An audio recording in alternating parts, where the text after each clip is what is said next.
Good morning! Ayan po, napakabuti ng ating Diyos na buhay at patuloy po tayo binibigyan ng pagkakataon, kalayaan na lumapit po sa Kanya na ating pong ipagdiwang, hindi po doon sa parting anong pagdiriwang, kundi pagdiriwang po natin sa puso na ang Diyos po ay lagi tayong sinusubaybayan, lagi tayong minamahal. Diyos lamang po talaga ang maaring makaintindi at makaunawa po sa ating kalagayan. Kaya naman ho, dapat po lagi po tayong umaasa at kinikilala po ang Diyos na buhay katulad po ng Zacarias chapter 4, 1 to 6 na pinapakita po rito na hindi po sa pamamagitan po ng ating mga lakas, hindi rin po sa pamamagitan po ng ating mga tinatawag po na kakayanan sa buhay. Nakataya tayo nakakagawa, no? Kasi po pag pinairal po natin ang ating mga sarili, mamamali po tayo. At hindi po natin pwedeng gamitin po no, na ang mga salita ng Diyos para lang po ipakita na tayo po ay mahusay, matuwid. Dapat po pinapakita natin na una, ang gagawin po natin ay pagpasakop muna sa banal na espiritu. Kasi ang kakayanan po natin ay baliwala. No? At maganda ho sa buhay natin na patuloy po tayo magbibigay kaluguran po sa ating Diyos. Minsan, may mga pagkakataon sa buhay natin na mas madali nating gamitin ng ating sarili. Kaya nga nakalagay po sa Bible kung susunod tayo sa Panginoon Kristo, mismong sarili natin ang tatalikuran. Tapos po mayroong binabanggit na yung krus niya, may sarili-sarili tayong krus na dapat pasanin at sumunod kay Kristo. Kasi mayroon tayong mga sariling ugali, mayroon tayong sariling mga kakayanan na kung minsan inaakala natin na kaya natin. Kaya nga kung kadalasan, minsan inisip natin na pwede natin baguhin ang mga sitwasyon, baguhin ang mga relasyon, baguhin ang mga bagay na gusto natin. Hindi natin po magagawa. Pero sabi din po ng Biblia, but we can plan. No? Pwede tayong gumawa ng plano. Kaya nga lang, ang tanong dito, yung plano po ba natin ay approve natin sa Diyos?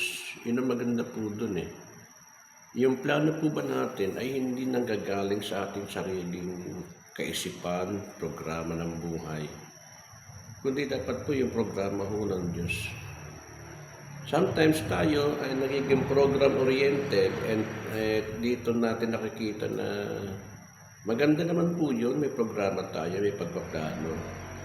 Alam niyo, ang ganda na binabanggit ni Sarah Sabi niya, bagamat tayo pwede pong magplano, nagplano siya ng ganito, kaya lang at the end of the day daw, Diyos pa rin daw po magpapala nito.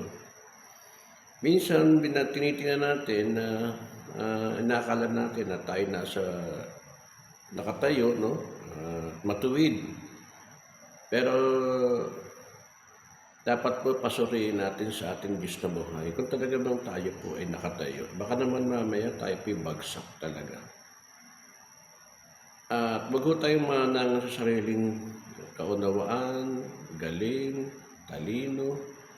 Pero dapat naman po yun, kailangan naman talaga marunong tayo. Kailangan naman talaga medyo smart po tayo.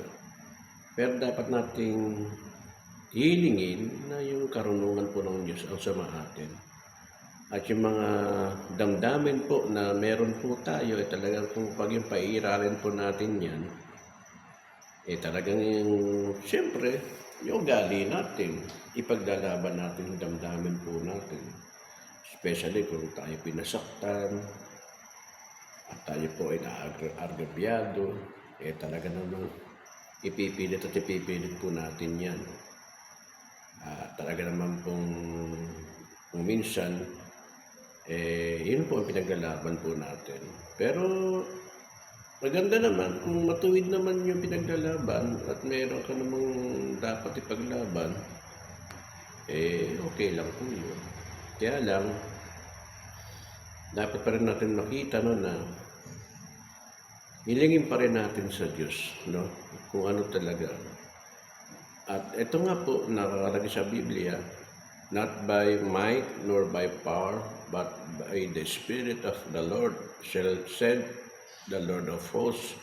Sabihin, ito po yung binibiling kay Zerubbabel na kadalasan po ang tao pagka nasa magandang kalagayan na at may kakayanan na, talaga naman kung minsan,